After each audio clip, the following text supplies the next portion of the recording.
touches.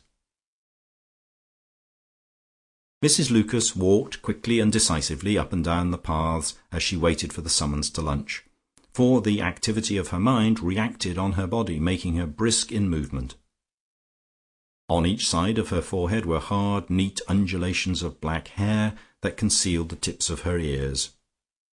She had laid aside her London hat and carried a red cotton contandinas umbrella, which threw a rosy glow onto the oval of her thin face and its colourless complexion.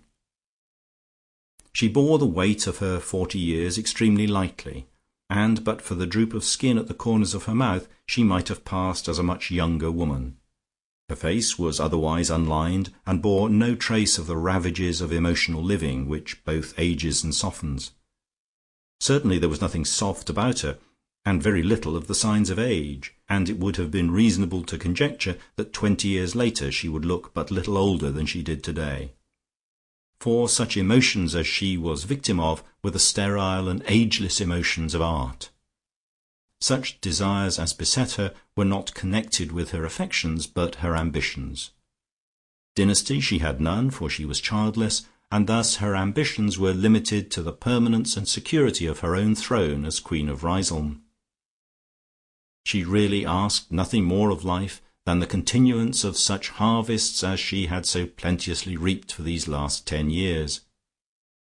As long as she directed the life of Riseholme, took the lead in its culture and entertainment, and was the undisputed fountainhead of all its inspirations, and from time to time refreshed her memory as to the utter inferiority of London, she wanted nothing more.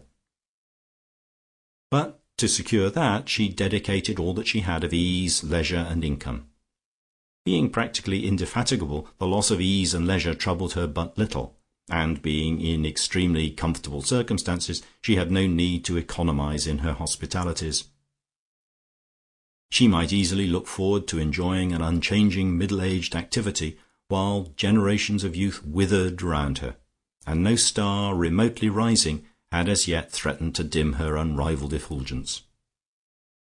Though essentially autocratic, her subjects were allowed and even encouraged to develop their own minds on their own lines, provided always that those lines met at the junction where she was station master. With regard to religion, finally, it may be briefly said that she believed in God in much the same way she believed in Australia, for she had no doubt whatever as to the existence of either, and she went to church on Sunday in much the same spirit as she would look at a kangaroo in the zoological gardens, for kangaroos come from Australia. A low wall separated the far end of her garden from the meadow outside. Beyond that lay the stream which flowed into the Avon, and it often seemed wonderful to her that the water which wimpled by would, unless a cow happened to drink it, soon be stealing along past the church at Stratford where Shakespeare lay.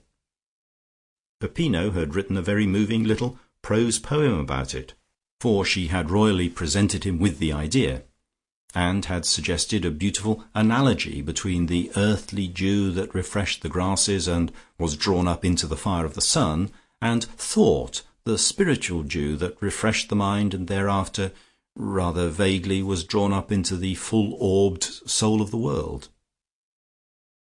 At that moment Lucia's eye was attracted by an apparition on the road which lay adjacent to the further side of the happy stream which flowed into the Avon. There was no mistaking the identity of the stout figure of Mrs. Quantock, with its short steps and gesticulations.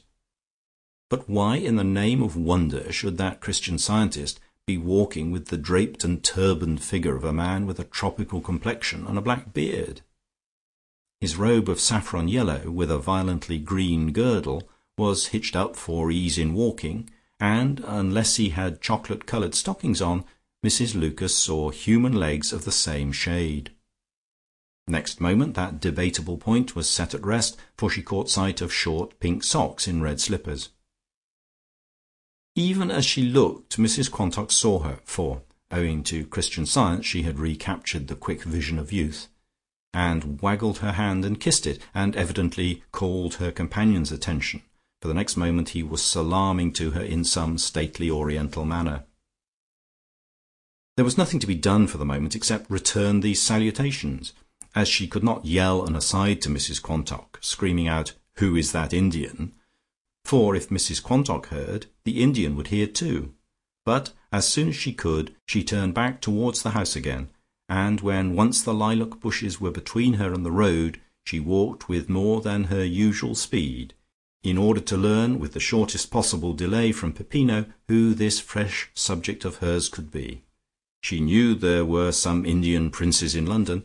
Perhaps it was one of them, in which case it would be necessary to read up Benares or Delhi in the encyclopaedia without loss of time. End of chapter.